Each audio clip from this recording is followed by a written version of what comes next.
right, so I'm going to do a quick demo here for my friends at ReachLocal. I know we had some technical issues. It turns out we were having some issues that day, so I wanted to give you a refresh just of the one thing we started to look at. And when we do the live demo, we can go into this in a lot more detail, but go into this LeadBuilder piece.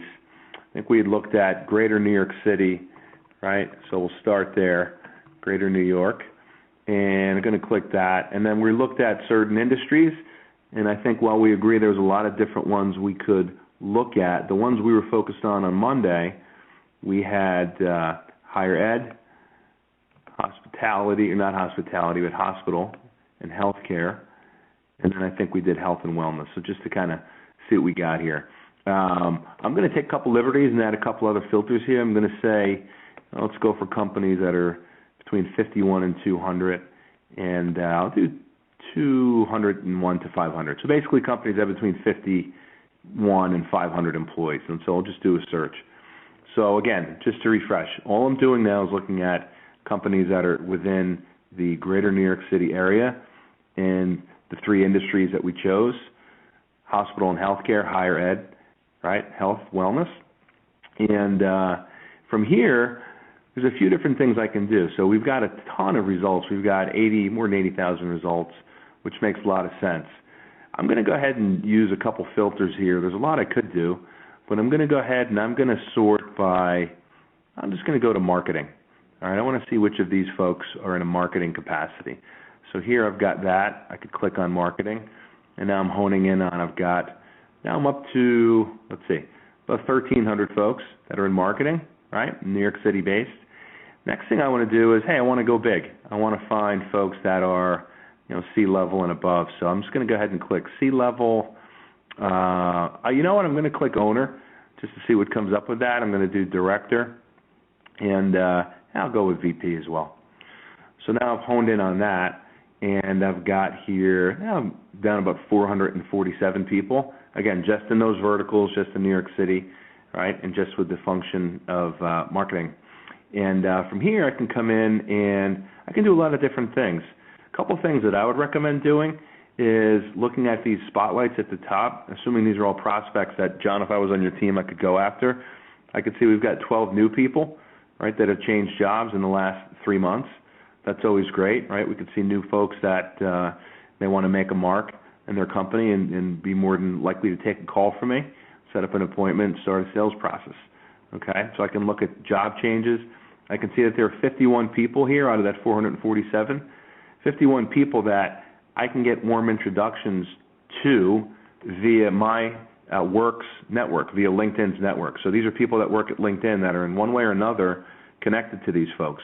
When you use this and when your team uses this, they will be able to see different intel on work history, whether they went to school with these folks, meaning their coworkers at ReachLocal. So if I'm prospecting and hunting and I'm looking up someone here, and we were talking about this, perhaps somebody from IT, HR, operations, systems, whatever it may be, if they have any connectivity to my prospects, I can certainly leverage them for a warm introduction. 6 of them were mentioned in the news in the past 30 days, right? If I click on their profile, I'll be able to see this. Why is this important? Because I want to be able to say something that's relevant when I reach out, right? So I would definitely want to read this article and just peruse it before reaching out here to this prospect, okay? And the next thing I would probably do, click over and just see what else 57 have posted on LinkedIn. Same concept. If they're mentioned in the news, this is 57 people have posted information on LinkedIn, so I definitely want to read that so I can say something intelligent to them when I reach out. 54 share experiences with me, okay? So that means that they're in the same group, perhaps we went to school together, a lot of different commonalities that I could have with these folks, okay? And lastly, I can see 6 of these people follow LinkedIn, right? So in your case, it will be if you have any prospects that are following LinkedIn, ReachLocal, then that's huge because that means they care about your company and what you guys are all doing. So that's just a quick kind of overview of these top spotlights up here. Something else that I might do is click on View All Filters, and from here, I could really hone in on a lot of different things. I could look at years of experience if I'm looking for more tenured people for whatever reason, or if I'm looking for folks that are new. So earlier we could see the people that were there in the last 3 months, but this expands on that thought.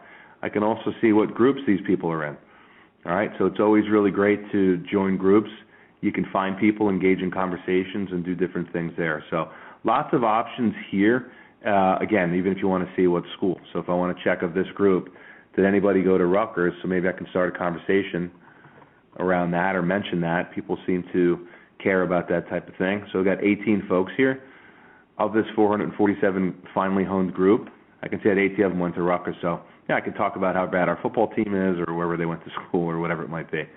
So a lot of different things I can do on here. You know, we'll get into a more in-depth demo one of these Mondays, but I at least wanted to finish the thought process on that LeadBuilder piece. So I'm sure you have questions. I'll answer them all, but I want to give you a little bit of a taste.